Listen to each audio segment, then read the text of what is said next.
Hello everyone. आज की कहानी है सास का मुंह तोड़ जवाब। पकड़ो पकड़ो उस बुढ़िया को, पकड़ो, देखो चोरी करके भाग रही है। खाना बनाने आई थी ये चोरी करने। कहते हुए शादी के समारोह में आए एक रिश्तेदार ने अनीता जी के हाथ से पोटली को छीना और उन्हें गालियां देते हुए लोगों को आवाज दे रहा था कि इस बुढ़िया की हरकत तो देखो। और दोनों की छीना झपटी में पोटली खुलकर जमीन पर गिर गया, जबकि उस पोटली में केवल दाल चावल और थोड़ी सी सब्जी ही थी। कोई छप्पन भोग भी नहीं रखा था।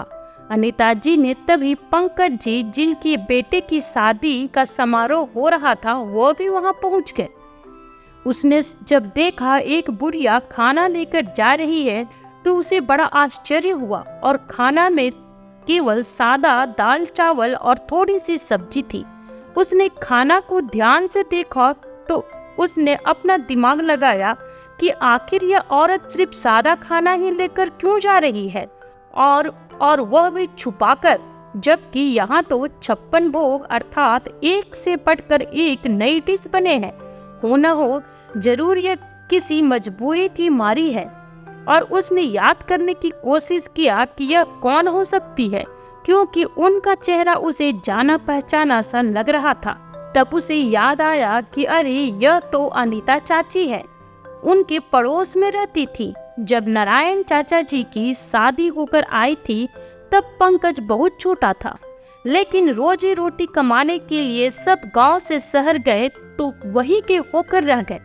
पंकज तो छोटा से बड़ा हो गया, इसलिए अनीता जी नहीं पहचानी होंगी, लेकिन जब पंकज ने अपना दिमाग पे जोर डाला तो वह उन्हें पहचान लिया। वह उन्हें देखकर खुशी से उछल पड़ा और कहा, यह तो अनीता चाची है जो किसी समय में अपने इलाके की सूबेदार की पत्नी हुआ करती थी, जहां 5 से 10 नौकर 24 घंटे खाना खाकर पड़े रहते थे। और पंकज अनीता जी को बचपन से जानता था कि वह कितनी दयालु और सबकी लोकप्रिय हुआ करती थी, लेकिन उनकी ऐसी दुर्दशा उसे कुछ समझ में नहीं आ रहा था। उसने उस समय कुछ नहीं कहा, लेकिन वहाँ काम कर रहे एक सहयोगी से कहकर उनके लिए फिर से दाल चावल और सब्जी परोस कर मंगवाया और सम्मान पूर्वक उन्हें दिलवाया। दरअसल अनीता जी उस शादी समारोह में कैटरर के साथ सब्जी काटने और खाना बनाने में मदद करने के लिए मजदूर के रूप में वहाँ आई हुई थी, लेकिन उन्हें कुछ याद आते ही उन्होंने वैसी हरकत की थी। आज यह बात कैटरर को पता चली तो उसने उन्हें खूब डांट लगाई। पंकज ने उसे समझाते हुए कहा, भाई कोई बात नहीं, जब मुझे कोई आपत्ति नहीं तो आप उन्हें क्यों डांट रहे हो। और भी कुछ कहने वाला था तभी किसी ने पंकज को बुलाकर अंदर ले गया। थोड़ी देर में अनीता जी अपने गर्दन झुकाए, चेहरे को पल्लू से ढके, आंखें नीचे किए हुए चुपचाप वहां पहुंच गई जहां अन्य मजदूर सब्जी काट रहे थे। सभी लोग घृणा की दृष्टि से अनीता जी को देख रहे थे, लेकिन उस कैटरर ने उन्हें और जलील करना उचित नहीं समझा और उसने उन्हें कुछ नहीं कहा। उस दिन का सारा काम निपटाकर अनीता जी ने सभी लोगों के साथ भरपेट खाना खाया और उस कैटरर के कहने से थोड़ा सा खाना फिर से लेकर चली गई।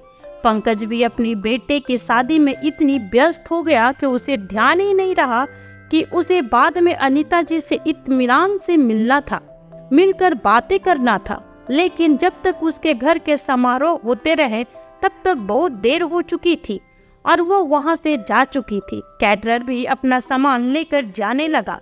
तभी पंकज को अचानक याद आया कि अरे अनीता चाची भी तो उस दिन आई थी, मैं उनसे बाद में बात करूंगा सोचा, लेकिन उनसे बात ही नहीं कर पाया।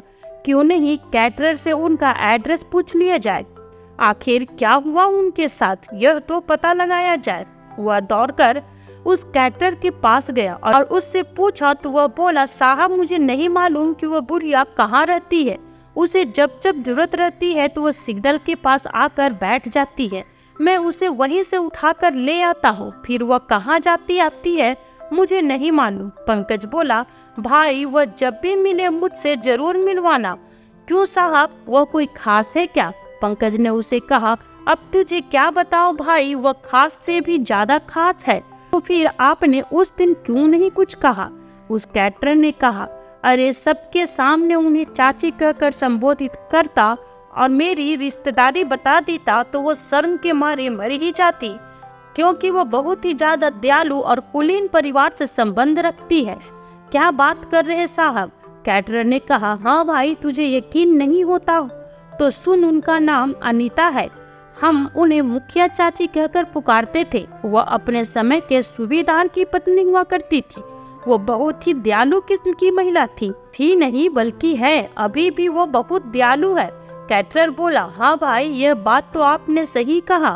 वह अम्मा जब जब काम पर आती है, वहाँ का खाना इतना स्वादिष्ट और मजेदार बनता है कि लोग तारीफ किए बिना रह नहीं पाते और हमारे मजदूर के बीच भी खटपट नहीं होती।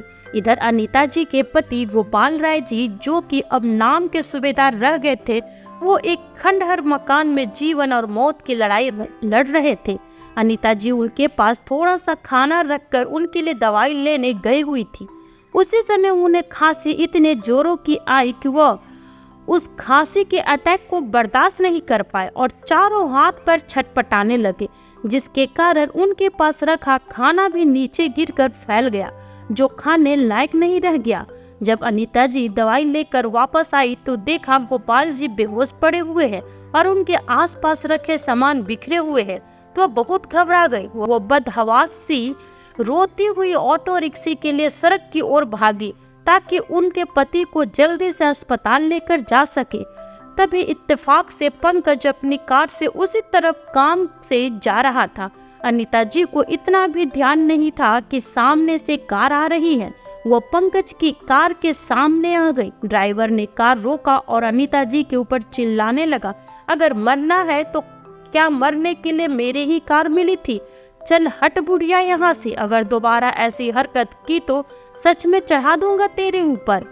तभी पंकज ने देखा कि वह बुढ़िया कपकपाती हाथों से रोती हुई माफी मांग रही है, तो उसे उन पर दया आ गई। जब वह पास आकर देखा तो उसके होश ही उड़ गए। वो अनीता जी को पहचान लिया। उसने उनका हाथ पकड़कर एक किनारे में ले जाकर शांति से बिठाया और कहा, अरे अनीता चाची, आप, क्या आपने मुझे पहचाना? मैं आपके पड़ोस में रहने वाला पंकज हूँ। मेरी माँ का नाम रेखा है, जो अभी इस दुनिया में नहीं रही। आप दोनों तो एकदम पक्की सहेली थी। अब कुछ याद आया आपको? अनीता जी ने दिमाग पर जोर डाला, तब उन्हें याद आया ये वही पंकज है जो उनके बेटे सुमित और अमित के साथ खेला करता था। उन्होंने अपने दोनों बेटों को जितना प्यार दिया था उतना ही प्यार पंकज को भी दिया था। शायद उसी का प्रतिफल था जो पंकज उन्हें तीसरे बेटे के रूप में मिला। जब पंकज ने उनकी ऐसी हालत के बारे में पूछा तो उन्होंने उसे कुछ नहीं बताया, लेकिन जब उसने अपनी कसम दे दी तब अनीता जी ने बताया, बेटा, छोटा बेटा सुमित तो विदेश में सेटल हो गया, वह अपना घर परिवार बसा लिया, इसलिए हम लोग बड़े बेटे अमित के साथ ही रह रहे थे। लेकिन बड़ी बहू पूजा बहू नहीं बल्कि कसाई निकली। वो हमारे बेटे के रहते हुए तो हमें कुछ नहीं कहती थी, लेकिन जैसे ही अमित अपनी ड्यूटी पर जाता या किसी काम से घर से बाहर जाता तो वो हम दोनों को इतना परेशान करती कि हमारा जीना दुभर हो जाता। वो ऐसा सब इसलिए कर पाती क्योंकि उसकी माँ चंद्रा जी उसका साथ जो देती थी। वह हर बात के लिए उसे उकसाती कि तू ऐसा कर, तू ऐसा कर, तभी तो उस घर की महारानी बनकर रह सकती है, वरना तेरी सास तुझे नौकरानी बनाकर रख देगी। बहू भी उसी की बातों में आकर हम दोनों बुजुर्गों पर अत्याचार करने में एक सेकेंड के लिए भी नहीं सोचती थी। जैसे ही सुबह होती बहू मुझे घर के काम में लगा देती। वैसे ही अमित के पिताजी को बाहर से दूध लाना, सब्जी लाना, बच्चों का स्कूल बस तक पहुंचाना, गार्डन की सफाई करना, सारे काम करवाती। और अगर हम दोनों में से किसी एक की भी तबीयत खराब हो जाती तो वह हमें काम न करना पड़े इसलिए बहाने बनाने का इल्जाम लगाते और काम चोर कर और भी ज्यादा काम करवाती।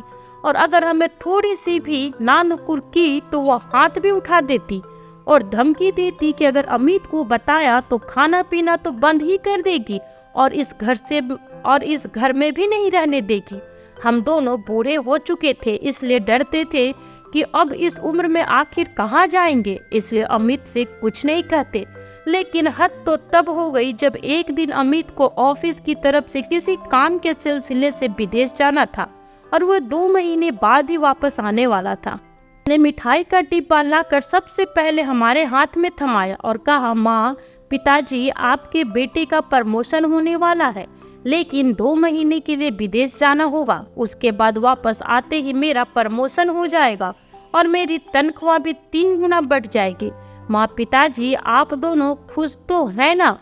हम दोनों बेटे के विदेश जाने की बात सुनकर खुश तो हुए, लेकिन उसकी तरक्की में बाधा हम कैसे बन सकते थे, इसलिए हमने उसे खुशी खुशी विदेश जाने के लिए आशीर्वाद दे दिया। हमारा बेटा अभी भी विदेश में है, लेकिन बहू ने बेटे के जाते ही इतना अत्याचार करना प्रारंभ किया कि कहते हुए वो फबक फबक कर रोने लगी। तभी पंकज ने कहा, चाची, आप रोइए मत। और चाचा कहाँ है? अब आपका बेटा आपके पास है, आपके दोनों बेटे विदेश में है तो क्या हुआ, ये तीसरा बेटा तो है ना आपके पास। अब यह समझ लीजिए कि आप लोगों के दुख के दिन खत्म। आगे बताइए कि भाभी ने आपके साथ और क्या किया। तभी अनीता जी बोली, बेटा, बहू ने घर की काम वाली बाई को हटा दिया। सुबह सुबह मुझे घर के सारे काम करवाती और मैं अपने ही घर के काम करने में कैसी शर्म कर खुशी खुशी कर भी रही थी। लेकिन तेरे चाचा की तबीयत ठीक नहीं थी, उन्हें लगातार खांसी आ रही थी। अमित जब घर में था तभी से खांसी आ रही थी। उसने पिता के इलाज के लिए कहा भी, लेकिन बहू ने कहा, अमित, आपको पापा जी के इलाज के लिए चिंता करने की कोई जरूरत नहीं है, मैं हूँ ना, मैं अच्छी तरह से देखभाल कर रही हूँ पापा जी और माँ जी की। आपको मेरे ऊपर भरोसा नहीं है क्या? यह सिर्फ आपके ही माता पिता जी है?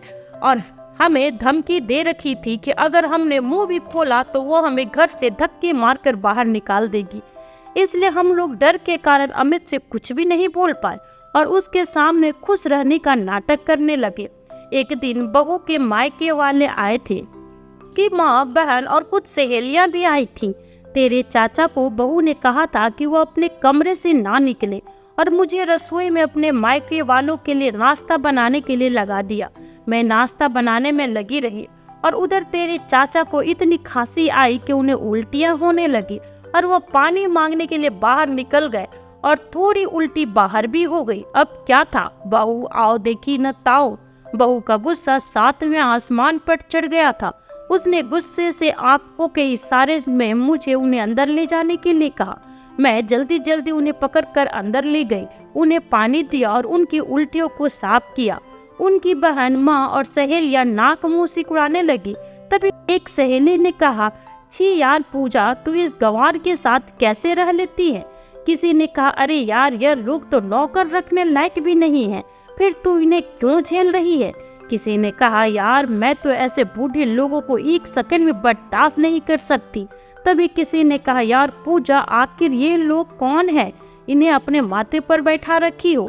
तभी बहू ने कहा, ये लोग मेरे पति की गांव के लोग हैं, यह गरीब है इसलिए मेरे पति ने इन पर तरस खाकर नौकर के रूप में काम पर रख लिया है, लेकिन बस अब और नहीं, अब तो मुझे भी बर्दाश्त नहीं होता इनका नखरा। तुम लोग इन गंवार के कारण अपना मूड खराब मत करो, चलो हम एंजॉय करते हैं। कहते हुए बहू ने सभी के साथ उस दिन एंजॉय तो किया, लेकिन अपने सहेलियों के जाते ही वो मुझसे बोली, ए बुढ़िया, चल उठ और सारे बर्तन साफ कर। और इधर तेरे चाचा की इतनी ज्यादा तबीयत खराब थी कि उन्हें छोड़कर जाने का मेरा मन बिल्कुल भी नहीं था। इसलिए मैंने भी कह दिया, बहू, तेरे पिताजी की तबीयत इतनी खराब है और तुझे सिर्फ काम की पड़ी है। अरे काम तो बाद में भी हो जाएगा बहू, चलो पहले तुम्हारे पिताजी को अस्पताल लेकर चलते हैं, उनकी हालत बहुत ही नाजुक हो गई है, थोड़ी तो दया करो बहू। मैं बहू के सामने हाथ जोड़ मिन्नतें करती रही, लेकिन पत्थर दिल बहू मुझ पर दया करने के बजाय मेरी बाल पकड़कर मुझे घसीटते हुए कमरे से बाहर लाने लगी और कहने लगी, कामचोर कहीं की, बुढ़े ने ज्यादा खा लिया तो उसे उल्टी कर दी और तू काम करने से बचने के लिए बूढ़े के तबीयत खराब होने का बहाना बनाकर काम से बचना चाहती है। मैं बहुत अच्छी तरह से जानती हूँ तुम दोनों की चालाकी को। कहते हुए बहू ने मुझे सारे बर्तन साफ करने के लिए कहकर मेरे हाँ कहने पर ही मेरे बाल छोड़े। मैं रोती रही और सारे बर्तन साफ किया तो तेरे चाचा ने गिड़गिड़ाते हुए कहा, बहू कुछ तो रहम कर अपने बूढ़े सास ससुर पर, मुझे अस्पताल लेकर चलो। बहू वाकई मुझे ठीक नहीं लग रहा है। तब बहू की माँ बोली, देख बेटी अभी तो दामाद जी भी घर पर नहीं है और तू कहाँ से पैसे लाएगी इन बूढ़े बुढ़ियों के इलाज के लिए। ऐसा कर इन्हें धक्के मारकर घर से बाहर निकाल कर फेंक दे। तेरी बला से कहीं भी जाए और कहीं भी मरे, तुझे क्या। दामाद जी आएंगे तो कह देना इन दोनों ने खुद से झगड़ा करके घर से सोना चांदी और सारे रुपए पैसे चोरी करके रात के अंधेरे में कहाँ चले गए, तुझे पता ही नहीं चला। बहू की बहन भी बोली, हाँ दीदी यह सही आइडिया दिया है मम्मी ने। और तीनों खिलखिलाकर हंस पड़े। फिर क्या था, बहू भी कहाँ पीछे हटने वाली थी। वो भी अपनी माँ और बहन की बातों में आकर हम दोनों को घर से धक्के मारकर बाहर निकाल दिया। अब बाहर ठंड अधिक होने के कारण तेरे चाचा की बहुत ज्यादा तबीयत खराब हो गई, इसलिए मैंने एक रिक्शा को रुकवा कर तेरे चाचा को उसमें बिठाया और सरकारी अस्पताल में ले गए। वहां जाकर पता चला कि उन्हें टीबी और शुगर हो गया है। शुगर के कारण उन्हें बहुत ज्यादा भूख लगती है। सरकारी अस्पताल में एक डॉक्टर हैं मुकेश बत्रा, जिन्होंने इंसानियत के नाते हमारी काफी मदद की। तेरे चाचा का अच्छा इलाज किया, वो अब बहुत हद तक ठीक हो गए हैं, लेकिन भूख पर उनका काबू नहीं है बेटा। और हमारी आय का कोई भी साधन नहीं है कि मैं उन्हें समय पर पौष्टिक खाना दे सकूं। मैं ये सब तो तुझे नहीं बताना चाहती थी, लेकिन नसीब को यही मंजूर था, इसलिए शायद तेरे सामने यह बात खुल गई, वरना हमारी उम्र ही कितनी बची है। अब हमें कभी भी मौत आ जाए तो कोई गम नहीं बेटा। पंकज थोड़ी देर तक सोचता रहा, फिर बोला, चाची आप मेरी कार में बैठिए और चाचा कहाँ है, हमें वहाँ ले चलिए। तभी अनीता जी ने टूटे फूटे झोपड़ी जहाँ उनके पति गोपाल जी दर्द से करा रहे थे, उनकी हालत इतनी खराब थी कि वो खांस भी नहीं पा रहे थे। पंकज ने जब उनकी हालत देखा तो अपने आंसुओं को रोक नहीं पाया। पंकज उन्हें जल्दी से उठाया और फिर डॉक्टर मुकेश बत्रा को फोन लगाया और उनकी तबीयत के बारे में बताया। तो डॉक्टर मुकेश भी बिना देरी के उनके इलाज के लिए तैयार हो गया। पंकज ने डॉक्टर मुकेश को भी उनकी हालत के बारे में बता दिया। तभी दोनों ने मिलकर उनके रहने की व्यवस्था की। अब दोनों ने मिलकर गोपाल जी की इतनी सेवा की कि वो बहुत जल्दी ठीक हो गए। अब तो गोपाल जी ने डॉक्टर साहब और पंकज दोनों के सामने अपनी इच्छा प्रकट की कि वह कुछ काम करना चाहते हैं ताकि वह अपना और अपनी पत्नी का पेट भर सके। उनकी बातों को सुनकर उन दोनों ने उन्हें बहुत समझाने की कोशिश की। अब उनकी उम्र काम करने की नहीं रह गई है। आपके बेटों ने साथ नहीं दिया तो क्या हुआ, हम दोनों आपके बेटे हैं, आपकी दो भुजाओं के समान। आपको किसी भी चीज की कमी नहीं होने देंगे।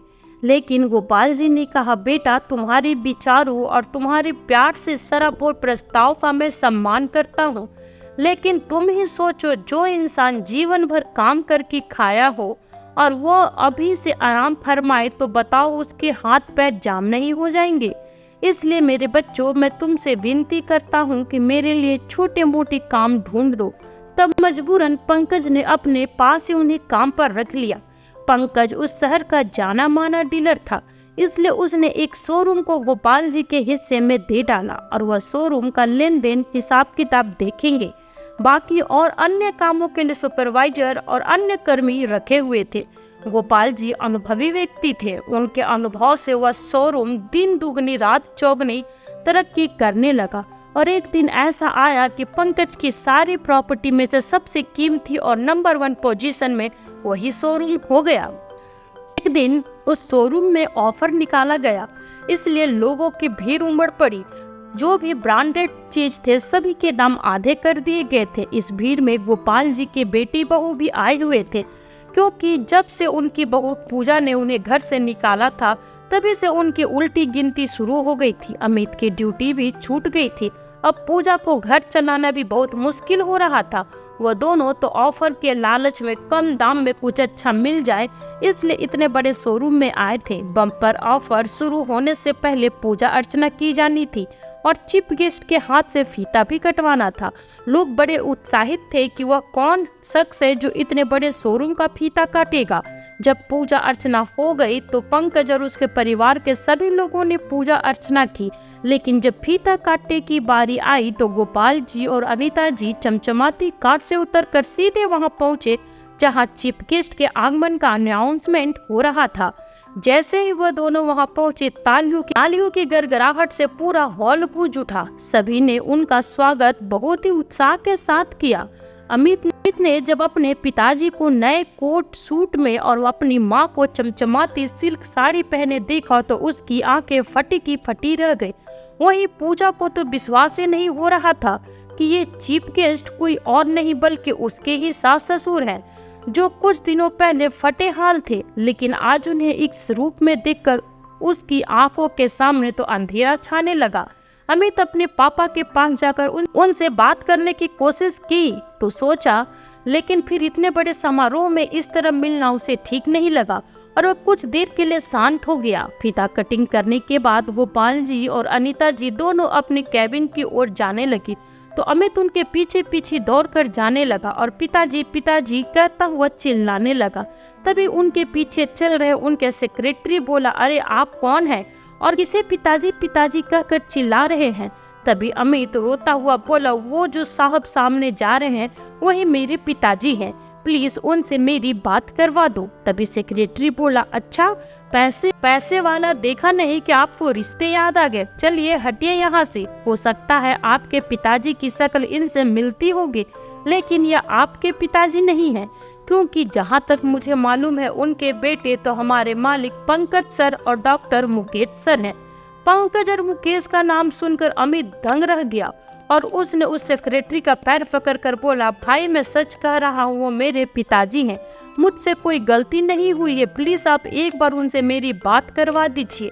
तभी गोपाल जी आवाज पाकर पीछे पलटे तो अमित दौड़कर आया और अपने पिता के कदमों में गिर गया और माँ को गले से लगा लिया और रोते हुए बोला, माँ पिताजी आप दोनों रात के अंधेरे में कहाँ चले गए थे और आपने सारे गहने रुपये पैसे चोरी करके इतना बड़ा अंपायर खड़ा किया है क्या? तभी अनीता जी मारे क्रोध के अपने सीने से लगाए अपने बेटे को इतनी जोर से धक्का दिया कि वह दीवार से जा टकराया। फिर अनीता जी ने कहा, अरे दुष्ट, तुझे शर्म नहीं आई? अपने जन्मदाता माँ बाप पर इतना बड़ा इल्जाम लगाने से पहले हमारे कान बहरे क्यों नहीं हो गए? और तुझ जैसे नमक हराम बच्चे को देखने से पहले हमारी आंखें फूट क्यों नहीं गई? अगर अपनी सलामती चाहता है तो तू यहाँ से अभी के अभी निकल जा, वरना गार्ड को बुलाकर धक्के मार मार कर बाहर निकलवाऊंगी कि सांस लेने लायक और पानी पीने लायक भी नहीं बचेगा। माँ की ऐसी तीखी बातें सुनकर अमित दंग रह गया। मतलब पूजा ने उसे झूठ कहा था। तब उसने अपने माँ बाप को रो रो कर बताया कि वह 2 महीने बाद जैसे ही विदेश से आया, उसकी पत्नी ने उसे बताया कि उसके माँ बाप रात के अंधेरे में ही घर में जितना भी सोना चांदी रुपया पैसे रखे हुए थे, सारा धन चुराकर रातों रात कहाँ गायब हो गए पता नहीं चला। और बदनामी के डर से उन्हें पुलिस को कंप्लेन भी नहीं किया। और पता है आपको, जब मैं विदेश से वापस आ रहा था तो जितना भी काम किया हुआ था वो एक पेन ड्राइव में रिकॉर्ड था। वह पेन ड्राइव भी चोरी हो गया, जिसके कारण मुझे उस कंपनी से निकाल दिया गया। अब तो भरपेट खाने के लिए भी बहुत जद्दोजहद करनी पड़ती है।